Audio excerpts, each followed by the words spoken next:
Hello students, I am Amrita Indauliya, your chemistry mentor. और बेटा आज अपन स्टार्ट करने जा रहे हैं अपना एस ब्लॉक एलिमेंट्स का पार्ट 6 जो कि है आपका चैप्टर नंबर 3। इसका प्रैक्टिस क्वेश्चन का सेट 2 आज अपन स्टार्ट करने जा रहे हैं। आ जाइए। सेट 1 में हमने ऑलमोस्ट 30-35 क्वेश्चन के अराउंड डिस्कस किए थे।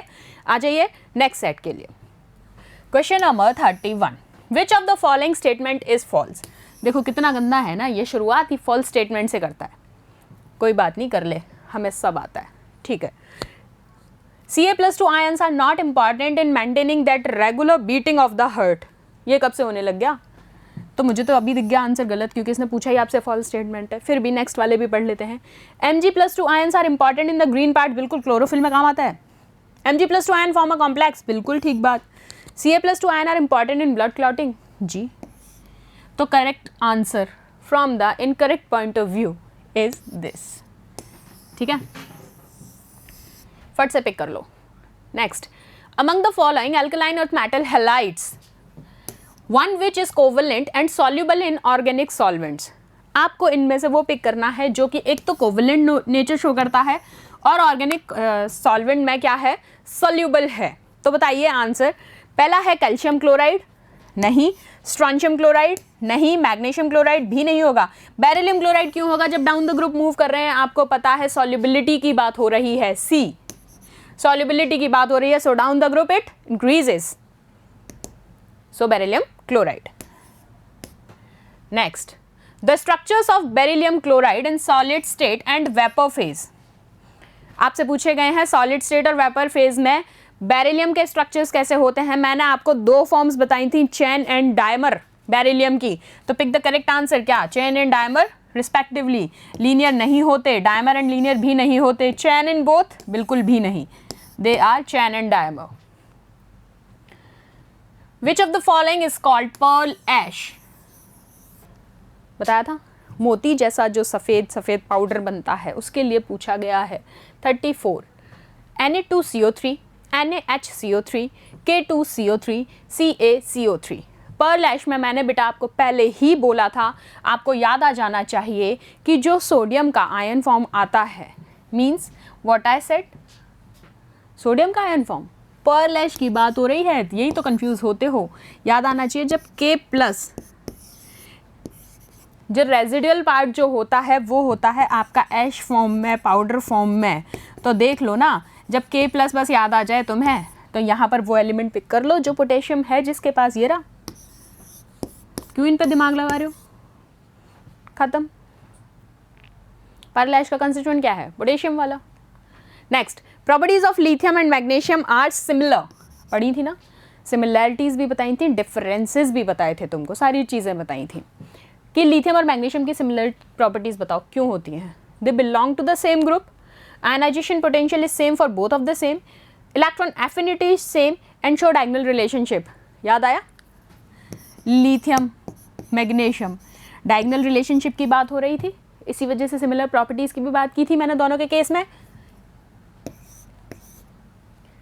नेक्स्ट, थियोरेटिकल क्वेश्चंस होते हैं कुछ जिनको सीधा पिक करना होता है, तो बस पिकअप पॉइंट पकड़ो। Which one is called Epsom salt. अरे वाह, कल ही पढ़ाया था, कल ही। और अगर नहीं बताया तो क्या है, तुम गलत कराओगे। एप्सम सॉल्ट याद आ जाना चाहिए, MgSO4.7H2O नहीं था।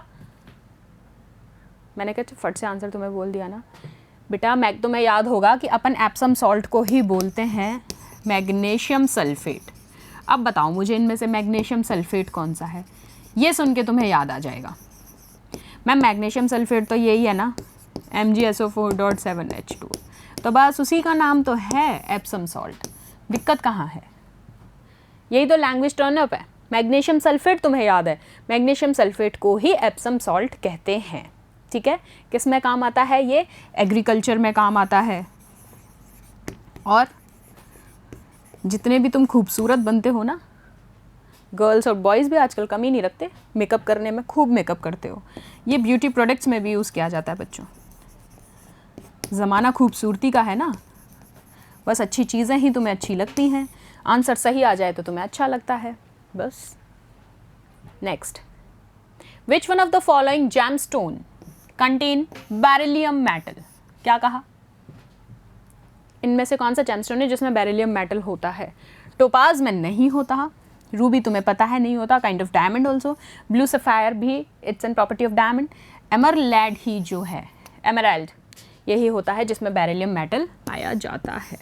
स्ट्रेट क्वेश्चन है, थ्योरी याद रखो। आ जाओ, to which block of the periodic table the element with atomic number 56। अब एटॉमिक नंबर याद है तुम्हें, कौन से ग्रुप का है? चलो तुम्हें मैं ब्लॉक पे तो मैं बाद में जाऊंगी, उससे पहले तुम्हें एलिमेंट तो याद आ जाए। एस ब्लॉक के एलिमेंट लिखते हैं, group first A and group second क्या थे? लीना, की, रब, से, फरियाद, यही था। और यहाँ बेटा, मांगे, कार, स्कूटर, बाप, ये ए है, राजी। ठीक है, ये जो जनाब दिख रहे हैं ना, इनका एटॉमिक नंबर होता है बेटा 56। तो किसका एलिमेंट है ये? एस ब्लॉक का। बस तुम्हें ये याद होने चाहिए। सारे एलिमेंट्स मैंने बताए थे, कितना था? 3, 11, देन प्लस 18, फिर प्लस 18, फिर 32, फिर 32, ऐड करते जाओ, एटॉमिक नंबर सामने आ जाएंगे। Next, the metal which is always kept in kerosene. बताया था ना तुमको, मैंने तुमसे कहा था ना घर की सिंक में ब्लास्ट करने हैं ना बाहर की सिंक में करने हैं। अरे भाइयों, कहीं नहीं करने हैं ब्लास्ट कुछ नहीं करना है, ब्लास्ट करना है एग्जाम में। सोडियम एक ऐसी मेटल है जिसको आप लैब के अंदर भी हम लोग बेटा यूज़ करते हैं ना, तो उसे हमेशा केरोसिन के अंदर ही रखते हैं, क्योंकि उसका क्या होता है? हायर ऑक्सीडेशन स्टेट होता है, हाई टेंडेंसी होती है ईजी हीट कैच करने का, सो इसको हमेशा ही इसमें रखा जाता है। Next, to which of the following family of elements does potassium belong? बता दो, पोटेशियम कौन सी फैमिली को बिलोंग करता है? ये तो पता ही होगा तुमको। अरे एल्कली को ही तो करता है, भूल जाते हो क्या तुम? बार बार लिखूंगे यहाँ एलिमेंट्स। हेलिना, की, रब, से, फरियाद, की कौन है? की potassium. With the increase in atomic weight the melting points of alkali metals. जब एटॉमिक वेट बढ़ रहा है तो मेल्टिंग पॉइंट पे क्या फर्क पड़ेगा?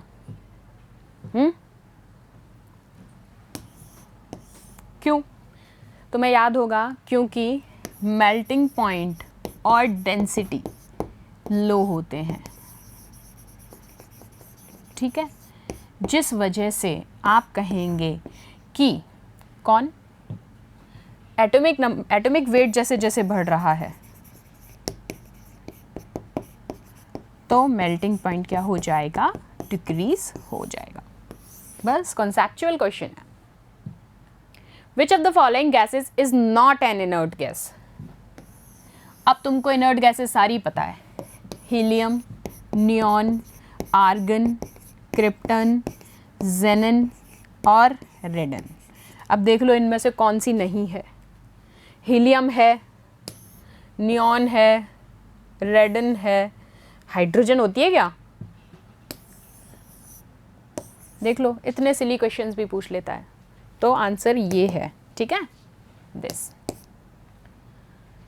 To which of the following family of elements does potassium belong? अभी बताया था। Next, which of the following statement is false for alkali metal? जो फॉल्स है एल्कली मेटल के लिए इनमें से कौन सा है? बता दो, पढ़ो पहले तो। Li is the strongest reducing agent. क्या लिथियम स्ट्रॉन्गेस्ट रिड्यूसिंग एजेंट है? बिल्कुल है। Sodium is amphoteric in nature? नहीं बेटा, यहाँ आयनाइजेशन एनर्जी डिक्रीज होगा। सोडियम का आयनाइजेशन एनर्जी डिक्रीजिंग में होता है, कैसे हो जाएगा? सो ये है आपका करेक्ट आंसर, लेकिन false statement. Calcium is obtained by? Calcium कहाँ से ऑब्टेन्ड करते हो आप तुम? ये बताओ, ये क्वेश्चन बताएंगे। कैल्शियम मैंने आपको पढ़ाया था बेटा इलेक्ट्रोलाइसिस के अंदर। किसकी बात कर रही हूँ मैं? जब हम इलेक्ट्रोलाइसिस कराते हैं किसका? कैल्शियम क्लोराइड का, तो वहाँ पर आपको Ca+2 आयन मिलता है और Cl-2 आयन का फॉर्मेशन होता है। तो आप कहेंगे जब मोल्टन स्टेट में कैल्शियम क्लोराइड के मोल्टन स्टेट में बात होती है इलेक्ट्रोलिसिस में, तो कैल्शियम ऑब्टेन्ड होता है। थ्योरी क्वेश्चन है। देखिए, francium 87 and radium 88 two radioactive elements belong to which of the following belong. अरे वाह, बहुत ही प्यारा क्वेश्चन है, बताओ। बिल्कुल ईजी है, तो मैं एलिमेंट भी याद में रटा चुकी हूँ, याद नहीं रटवा चुकी हूँ भाई अब तो अब तुम्हें बता देना है कि फ्रेंशियम और रेडियम किस में आते हैं, दोनों रेडियो एक्टिव एलिमेंट है। फ्रेंशियम शायद फर्स्ट वाले में आता है, रेडियम शायद सेकंड वाले में आता है। तो कौन से ब्लॉक के एलिमेंट्स हैं? एस ब्लॉक के ही तो है ना बच्चा। आ जाओ। Ionization energy of group 1A varies in the order. IE बताना है तुमको, चलो फटाफट से बता दो। IE बताना है, आयनाइजेशन एनर्जी का ऑर्डर बताना है। ग्रुप 1A पहले लिखो, ली ना की रब से फरियाद। कितनी फरियाद करेगी भाई लीना। अब देखो बेटा, पहले ऑर्डर फॉलो अप कर लो। आपने यहाँ देखो कहीं भी रुबीडियम नहीं दिया है, आपके ग्रुप में यहाँ रुबीडियम आता है, बाकी का सेम ग्रुप फॉलो होना चाहिए, लिथियम, सोडियम, पोटेशियम। अब रुबीडियम तो दिया ही नहीं हुआ है इनमें, देन सीजियम ना फ्रेंशियम दिया है, तो ठीक है, सबसे ज़्यादा लिथियम होगा, यहाँ 2 केसेस में दिख रहा है, यहाँ भी यहाँ भी। फिर उसके बाद आप देखेंगे कि सीजियम नहीं, तो यहाँ आपको फॉलो करना है अपना ऑर्डर, क्योंकि जब आप डाउन द ग्रुप मूव करते हैं तो IE क्या होती है, वो डिक्रीज होती जाती है। बस सिंपल सा कॉन्सेप्ट।